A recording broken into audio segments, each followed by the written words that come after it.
Hey, what's up? Today we're going to be ranking Morbid Angel albums from what I consider my least favorite to my favorite. Now, Morbid Angel has been around since the mid 80s. They went through many different lineup changes over the years, although it's headed by a gentleman named Trey Azagthoth. Now here's the list. At number 9, we have A Lid Divinum and Insanus. This one was considered pretty terrible. There are a few good songs like Blade Turbala, Existo Vol, Kira, and Nevermore, but songs like Too Extreme, Radical, and that Destructor versus the World are just not good. And most of the death metal is middle of the road, so that I'm gonna give this a 12 out of 30. Okay, number 8, we have Kingdoms Disdained. This one kind of went the opposite.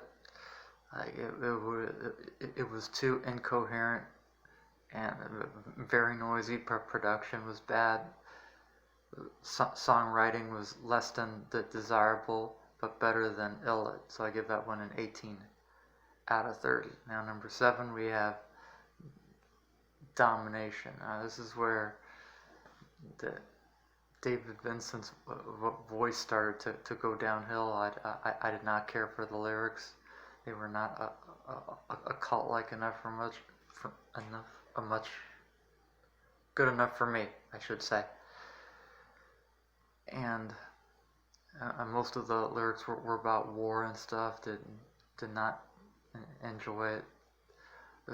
Some pretty cool riffing and soloing, so for that gets a 20 out of 30. Number 6, we have Heretic. Heretic was a little bit of a weird one. There were some great songs about the first 7 tracks, and then they were mostly just interludes, and a lot of interludes consisting of drums. Steve Tucker sang very loudly on this album. Curse the Flesh and Cleansed by Pestilence are 2 good songs here, so I give that 22 out of 30. Okay, number 5, we have Gateways to Annihilation, which was their slower album with Steve Tucker on it. Good variety of tracks, some faster, some slower, but mostly slower. He Who Sleeps is the best song on this album, so this one gives a 25 out of 30. Now, Altars of Madness. In 1989, this was probably the most intense thing ever to be put down on tape. David Vincent sang in a high, raspy voice. He, sort of the way early death metal was, there were a lot of blast beats and chaotic guitar rhythms and solos, but they were clear though, so I'll give them that. My favorite songs are Chapel of Ghouls and Lord of All Fevers and Plague, so that gets a 26 out of 30. Now, number 3, we have Formulas Fatal to the Flesh, which I'd say was the weirdest Morbid Angel album because of the weird Sumerian languages that they used. Prayer of Hatred's really good. Nothing Is Not is very good, and their 9-minute long song, well, by their standards, Invocation of the Continual One, actually has Trey on vocals, which is the only song Trey sings by himself, so that gets a good album.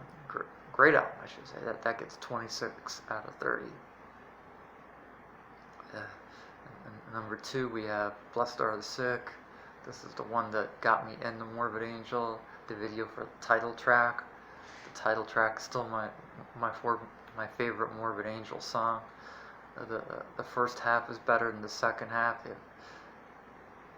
but the entire album has some very cool interludes like Doomsday Celebration and Remembrance and Desolate Ways, and the pace was kept a lot more slower and haunting than Altars, and David's voice was definitely a lot lower. Now Covenant Now Bless gets 29 out of 30 now. Covenant is perfect. It's 30 out of 30. Songs have a good variety to them. Dave Vincent used his most brutal vocals ever. While the songs were very intense, they were very clear and not staticky and noisy. Every song had a great rhythm structure, great soloing. So, and God of Emptiness is my favorite off of this album. So there you go. There's Morbid Angel. We'll have more stuff coming up. Have a good one. Bye.